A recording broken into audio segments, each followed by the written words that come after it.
Welcome to Dr. Stone episode 13. They released this episode a little bit early too. Anyway, that being said, Dr. Stone episode 13. Last week we saw them getting ready for the grand bout and everything. They made glass the week before. Last week was all about that sulfuric acid and them getting the necessary sulfuric acid that they needed to make the sulfur drug that they're going to give to Ruri at the end of this episode, I guess. We've been building up to this grand bout for a couple of episodes now.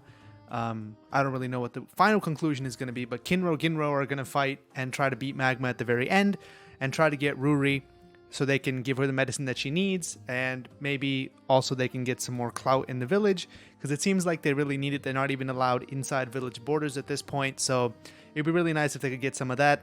They've been on the outside of the village for a long time now. Sukasa's probably going to do something too this episode.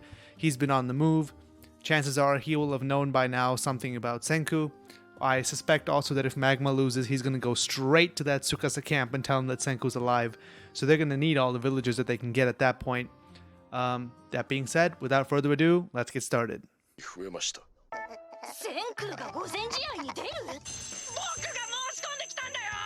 I knew it! I thought it would be Chrome that participated in the ground bout, but it seems like the Grandmaster himself is entering the fray. You know, Senku's gonna get in there, stab people with his electric spear. I want to see an electric spear, goddammit. I will see an electric spear if it kills me. He better electrocute somebody this time. If he doesn't, I will be supremely disappointed. This face that Ginro is making is absolutely crazy. Okay, back to the show.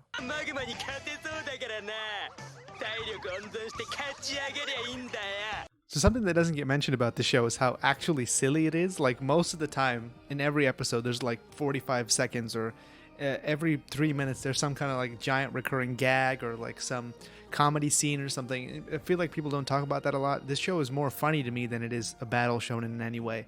And people always say that this is an unorthodox show, you know, it's all about bringing science back and everything, but I feel like it goes so heavy into the comedy aspect, it almost plays like one of those DBZ, you know, like non-battle episodes where they're just goofing around. It plays like that most of the time, and they really heavily commit to it. They have all these like Senku's a snake in this he has a forked tongue because he's so wily and, like, you know, you can't trust what he says. He's just going to do whatever. They're really good with the visualizations and just making the comedy pop. And I feel like the show doesn't get enough credit for that, nor do other shonens really commit to that like comedy angle as much as this show does. Some other shows have comedy characters in them. That's kind of a pretty common thing to do, but they don't really have the whole show be about that other than the science. Because like most episodes, when you get into the episode, it's science, comedy, conclusion, science, comedy. You know, like it just keeps going on and on. There's very little action to speak of, but with that comedy and that like scientific science boy stuff, it is the only thing that keeps it moving.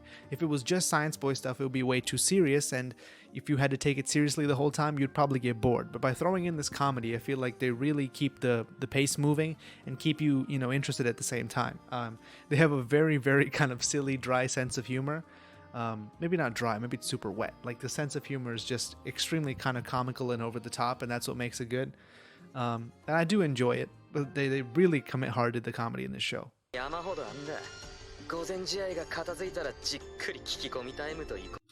This is a new twist. Ruri apparently knows who he is and also knows what a last name is, which is not something they have in this village. So I guess that means she's from before, but they're sisters? Does she just have like some kind of spiritual connection? We haven't really talked about kind of like the spiritual aspect of things, the more magical side of things, because it feels like that's not really something that would exist in this universe, given that it's the same world that we are in right now. It's just in the future, so they shouldn't have any kind of like magic or anything. But if she remembers stuff, is it like some kind of oral tradition that was handed down from the priestesses down to her, where they told her it's like a giver type situation, where one person is chosen to know the truth about the society and everything? It would be interesting if it was a case like that. Then she would be like the person who carries all the knowledge that they've inherited from the stone people that were there before them, but it's only her that knows, nobody else knows. She could prove to be useful to the science in some way, so that would be interesting to see.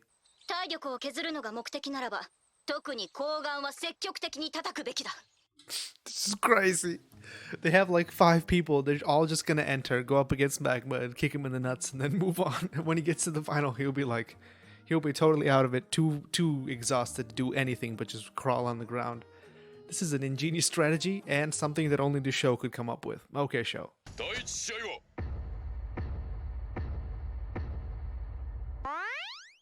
Knew it. Knew that was gonna happen, of course. If you pray for something, the exact opposite will always happen.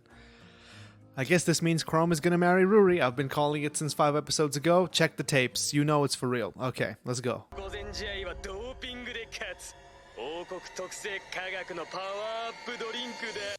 Yo, what if this entire world was based off of just people battling each other, and this guy just starts cooking up steroids in his cave, like, here, have some of this testosterone I extracted from this wild horse that we just happened to find somewhere, have some of this Osterine, have some of this EPO, like, they just buff this dude up crazy. That would be nuts. That's a whole nother anime. Yo, someone needs to make a doping anime for real, because this face is too good to let by. Okay, bro, what kind of power-up drink do you have?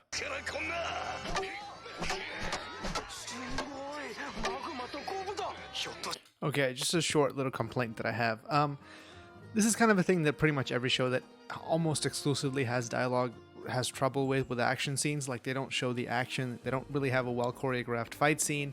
They kind of just have like one person stand in place and do like some kind of rapid kind of attack, so they don't have to like animate kind of like a fluid movement type Madara taking down the army type fight sequence.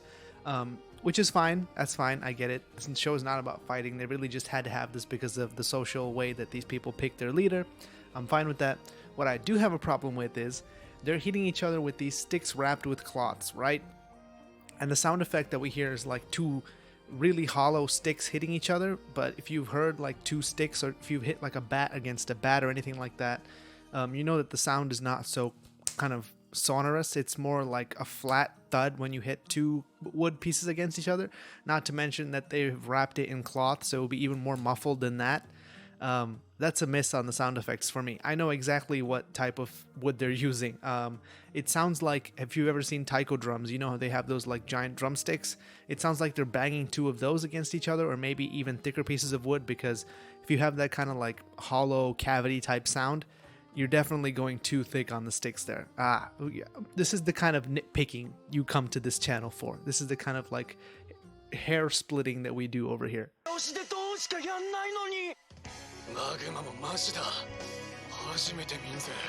This is interesting to think about too. So back in the day, in these times, I guess they just talked about how magma just wins through brute force. I guess they wouldn't know any kind of like swordsmanship or spear training or anything. If Senku was knowledgeable in that type of stuff too, they could have a great advantage in that sense as well. Like if he taught Kinro some like judo throws or some kind of like wrist locks or just some crazy kind of next level combat type stuff, like martial arts type stuff, he could have a great advantage in that too. Missed opportunity there. Like, I would love to see Kinro get a judo throw off on Magma here. I feel like the bigger your opponent is, the harder they fall, right? Or maybe some like crazy jujitsu stuff. You don't know. I feel like that's a little bit too like martial artsy nerdy for the show. But if it was me, I would do that kind of stuff too. Because in an unarmed world, if you know technique, you're better off than everybody else already anyway.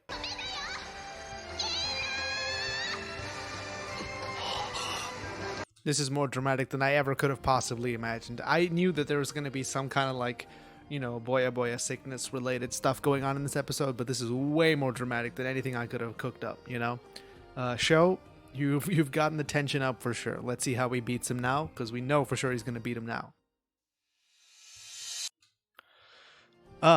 Okay. Episode 13, Dr. Stone. A little bit more, anticlimactic than I would have hoped for, but we do see Magma getting defeated. He's probably going to start playing dirty now. Episode 14, that's going to be like him like smashing the watermelon, throwing sand in his eyes, something stupid like that. But is ultimately going down. My idea of like having Chrome or Senku beat him through straight science, they didn't go with that. They went with indirect science help, with Kinro getting his, like short-sighted fixed with Suika's watermelon glasses, and he was able to defeat him in the end. Because his vision was messed up this whole time. He couldn't see anything past like this far. So when he gets further away, he can't see the attacks coming. That's why he's been unable to defeat Magma this whole time, is what they're trying to tell us. That being said, pretty good episode.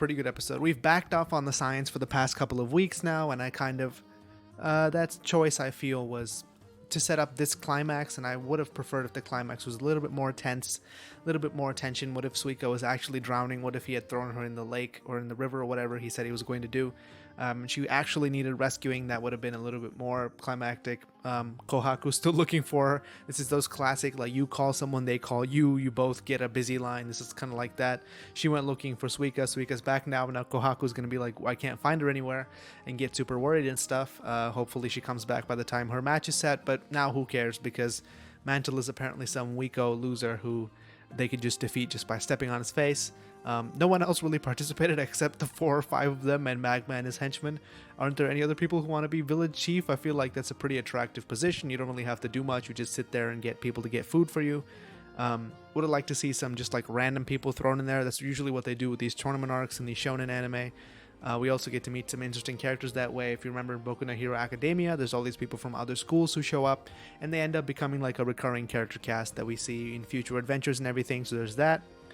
Other than that, Senku doesn't really do much this episode. Chrome doesn't really do much this episode. This episode's all really about Kinro. Kinro makes some jokes. He's pretty good for that. Kohaku goes on a wild goose chase, almost literally. And they do eventually save her, which is Ruri, from getting killed by this weirdo with Suika's glasses. When she's able to connect the dots, so clearly Senku's science teaching is effective in some way, because people who previously didn't know anything about science are now able to realize that, oh hey, he has the fuzzy eye disease. If I give him these glasses, they'll fix that, because a solution to my problem is a solution to his problem, which is a kind of modern way of thinking which we didn't really have before. A solution to your problem need not necessarily have been a solution for somebody else's problem. You'd be like, oh, he has the fuzzy eye disease, maybe we have to find a way to fix that. Every problem was separate and unique, and didn't really think about applying solutions to problems that you solve to solve problems that other people have. So he's definitely managed to change the mindset around of the people that he's been working with, and the people that are in the village now will also hopefully also get some kind of benefit from the science that he's been doing. I didn't know it had been 6 months since he came to the village, so it's been a long time since he was been working on his crazy mad stuff outside. Maybe they could finally get some use for the electricity generator now. They don't really seem to have any beasts of burden, I guess because the animals are all dead too, but then some animals must have come back. Oh no, only the swallows got affected by the stone disease, right? So it's crazy that they don't have any like donkeys or horses or anything, or to pull their carts. Maybe they're not even to there yet. Maybe Senku can get them to there, and you can get a couple donkeys to generate the electricity that you need. Other than that, pretty solid episode. I wish it was a little bit more tense. I wish we actually felt like Magma was winning, but I think it was kind of a foregone conclusion at this point that Magma was going to lose, because the opportunity cost. If you won, what was going to happen? They're going to kill Ruri and the story's going to end. Like, they're not going to let him inside the village, so we knew he was going to lose. But wish there was a little bit more tension in that regard. Other than that, pretty solid episode. Maybe they'll take a week off and they'll come back the week after next. I would like to see that. Usually people take a break between the 2 cores. Happened with Carol and Tuesday last season. So that's it for this episode of Dr. Stone, episode 13. Not really much to say in this episode. I really wish they'd used the taser. I would like to see a taser implemented. Like, how do you have a taser in the old world? But this is cool too, with his watermelon glasses making him look real creepy. Maybe they'll get him real glasses now. Maybe that's something they could do. That's it for Dr. Stone episode 13. Like, comment, subscribe, all that good stuff, and I'll see you in the next video.